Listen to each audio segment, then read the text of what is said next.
IQ tests. Uz pēdējo jautājumu varēs atbildēt ne vairāk kā 0,1% cilvēku uz planētas.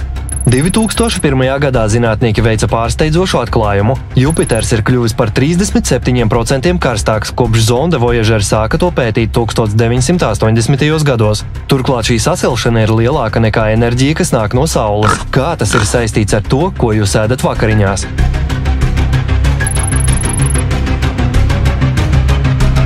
Iepriekš tika uzskatīts, ka Merkura kodols nav aktīvs, bet izrādījās, ka tam tagad iekšā ir dzīvība. No 2011. līdz 2015. gadam uz tā virsmas parādījās 19 jaunas plaisas un krokas. Kā tas ir atkarīgs no tā, ar ko jūs braucat uz darbu?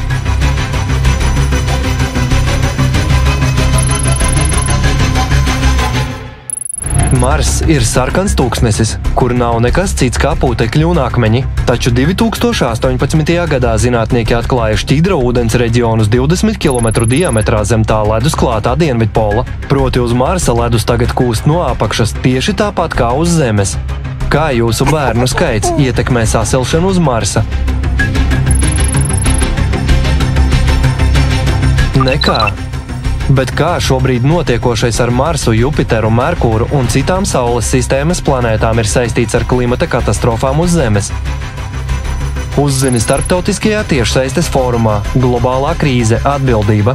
Neļauj sevi padarīt par idiotu, ieslēdz savas smadzenes, ir pienācis laiks uzņemties atbildību.